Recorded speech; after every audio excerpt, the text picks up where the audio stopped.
फेरी आसुचंती मरण मुहरु मध्यप्राच्यर युद्धर विभीषिका भितरु जीवन को धरी स्वदेश बाहुविछंती। कहा फ्लाइट दिल्ली तो आउ कहा फ्लाइट मुंबई, कोची एवं बेंगलुरु रे लैंड करिछि। खमागोड़ युद्ध जोगु गत प्राय 3 दिन धरी भय आउ आतंक भितर जीवन काटिबा परे शेषरे निज देश भारत को फेरी आसी बेस आश्वस्त लाभ करिसंती प्रवासी भारतीय। कहा आखिरे खुशीर लुह तो आउ कहा आखिरे एबे भी नाची जाउछि मिसाइल माड़र दृश्य। हेले स्वदेश फेरिबा परे उभई जाइछि भय आउ आशंका।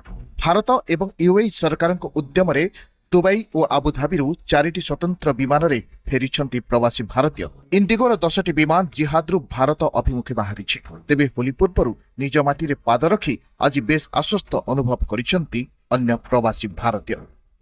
मैं स्टैंडर्ड थी, one of the passengers from Emirates and वहाँ पे सिचुएशन इज काफी सेफ एक्चुअली, क्योंकि एमिरेट्स ने काफी अच्छा स्टे प्रोवाइड किया, ऑल मील्स वर इंक्लूडेड।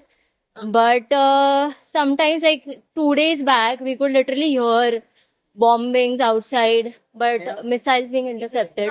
जो इंटरसेप्शन की जो आवाज आ रही थी ऊपर से, मतलब जो उनकी जो थर्ड मिसाइल्स जो उनके ईरान को रोक रहे थे वो लोग, उसकी जो आवाज थी वो बस वो स्कैरी थी, वो बहुत आ रही थी। उस समय तो डर लगा था, झूठ क्यों बोलूं। युद्ध माड़े भारतीय एयरपोर्ट रे विमान सेवा सांघातिक प्रभावित होइथिला। बंद रहिथिला 400 विमानर उड़ाण।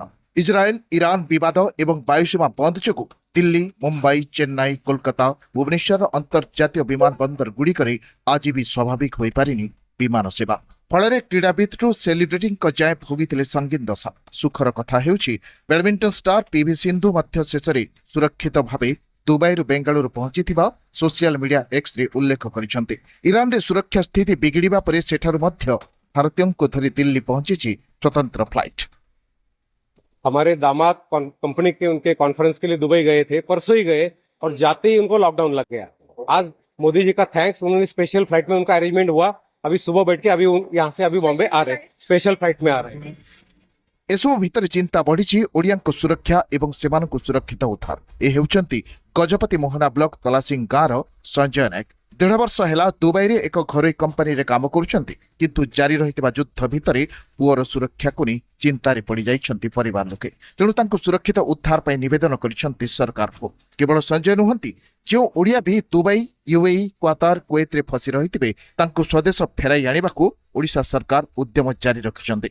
मुख्यमंत्री निर्देश रे बसिथिबा उच्चस्तरीय बैठक रे प्रवासी ओडिया सुरक्षा और सेमानक स्थिति संपर्क में आज समीक्षा होइतिला। ता सह 24 घंटा टोल फ्री नंबर जारी करा जायछि। ता हेउछि 80046342 एवं व्हाट्सएप नंबर हेउछि 971 करछंती। 24 घंटा टोल फ्री नंबर 80046342 एवं व्हाट्सएप नंबर भी जारी करछंती 9715439057 जारी कराहेछि।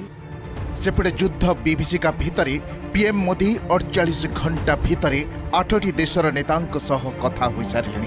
आज अपराह्न गल्फ रिजन रो 2 प्रमुख नेतांक सह कथा होइचंती मोदी। ओमान सुल्तान एवं कुवैत युवराजंक सह कथा होइचंती मोदी। आक्रमण को नहीं चिंता प्रकाश करने सह सेठारे रहुतिबा प्रवासी भारतीयों सुरक्षा संपर्क में आलोचना करिसंती। ब्यूरो इनपुट सह मोहनारू